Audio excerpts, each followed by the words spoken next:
Здравейте, аз съм Адин Винади и вие сте с централната емисия на Адски новини.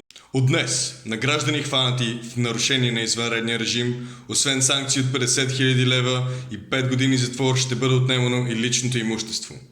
Решението беше взето днес на извънредно събрание в двореца на министър-председателя Бойко Бастисов, който предложил допълнителните санкции, за да запълни липсващите милиарди в държавната хазна.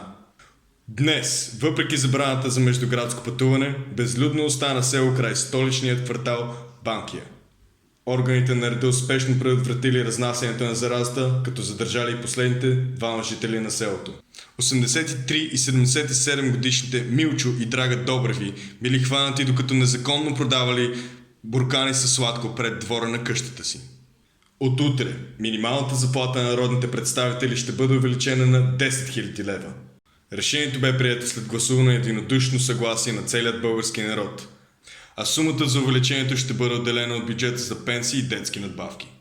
След 2 месеца в карантина, световните медии решиха да излучат пълни интервюта с болни от коронавируса на живо, за да успокоят народа. Баве се, разбира се, паниката е запланувана за поне още 5 месеца. А сега новини от света.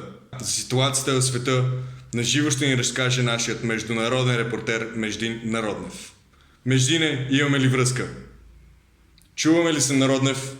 Здравей, Ади, чуваме ли се? Имаме ли визуална? Имаме ли връзка с... Има ли връзка, Междин? Чуваме ли се, Междине, Ади? имаме ли връзка? Здравей, Чуваме Ади. ли се, Народнев? Здравей, Ади. Ади? Да, в ефир сте. Чуваме ли се? Да, чуваме. Добре.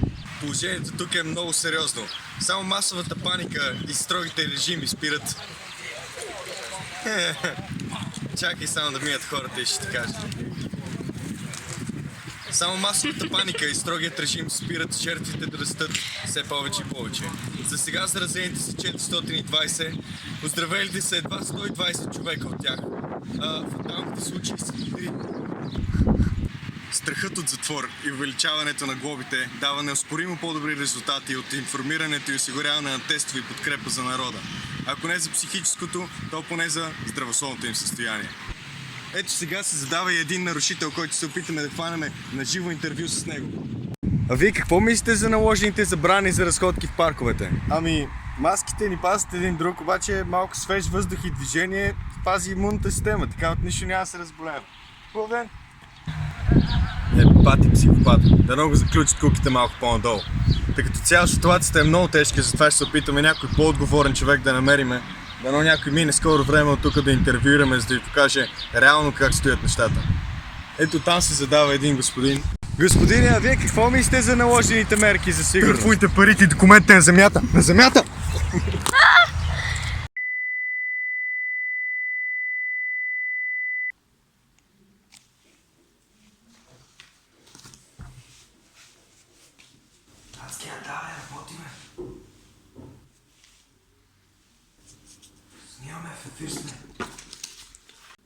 Благодарим ти за включването, Народнев.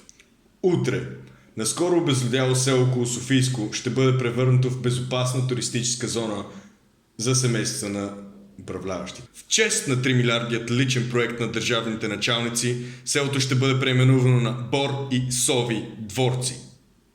В други новини.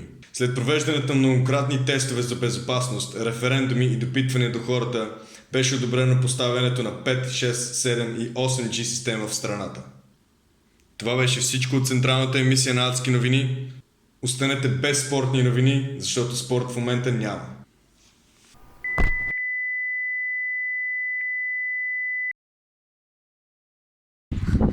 Чай, че се прави сочи.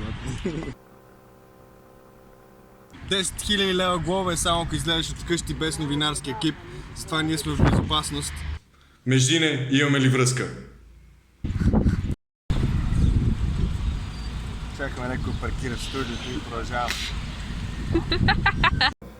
Междине, имаме ли връзка? Чакай само да минат хората и ще ти кажа.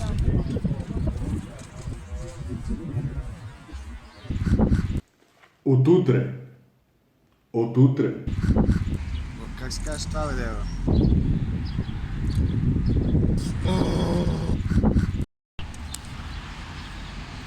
Пробай пак. Кажи когато го правиш, се.